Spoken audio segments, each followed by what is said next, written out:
Hello বন্ধুরা, আরকে কিচেনে সকলকে ওয়েলকাম জানাচ্ছি। আজকে আমি বানিয়ে দেখাচ্ছি টক ঝাল মিষ্টি কাঁচা আমের আমসত্ত্ব। প্রথমেই প্রেসার কুকারের মধ্যে দিয়ে দিলাম দুটো মিডিয়াম সাইজের আম, তার মধ্যে দিয়ে দিলাম সামান্য লবণ। এরপর জল দিয়ে 4 থেকে 5টা সিটি লাগিয়ে নেব। 5টা সিটি লাগিয়ে নিয়েছি। এখন দেখুন আমটা একদম গলে গেছে। একটা ম্যাশারের সাহায্যে আমটাকে ম্যাশ করে নিচ্ছি। এরপর ছাঁকনির সাহায্যে ছেঁকে নিচ্ছি। ছেঁকে নেওয়ার পর একটা পাত্রের মধ্যে আমি ঢেলে নিয়েছি। গ্যাসের ফ্লেম চালু করে পাত্রটি বসিয়ে দিয়েছি। দিয়ে দিচ্ছি পরিমাণ মতো চিনি।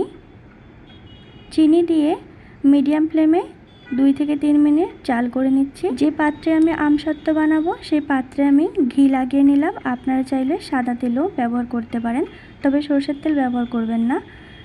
দিয়ে দিলাম অর্ধেকটা লেবুর রস আর সামান্য ফুড কালার। আপনারা চাইলে ফুড কালার নাও ব্যবহার করতে পারেন। এরপর এর মধ্যে দিয়ে দেব সামান্য চিলি ফ্লেক্স, যাতে টক ঝাল মিষ্টি স্বাদটা আসে তার জন্য। আপনারা যদি ঝাল পছন্দ না করেন চিলি ফ্লেক্সও স্কিপ করে যেতে পারেন। এরপর 1 মিনিট জাল করে নেওয়ার পর এটা নামিয়ে নেব।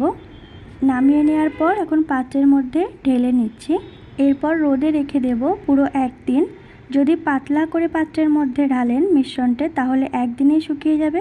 আর যদি মোটা করে মিশ্রণটা পাত্রের মধ্যে ঢালেন তাহলে 1 থেকে 2 দিন লাগতে পারে। আপনারা চাইলে রোদে না দিয়ে পাখার হাওয়াতেও শুকিয়ে নিতে পারেন। দেখুন আমার 1 দিনেই আমসত্ত্ব তৈরি হয়ে গেছিলো। এখন আমি আপনাদের কেটে দেখাচ্ছি এই আমসত্ত্বটা কত সুন্দর তৈরি হয়েছে।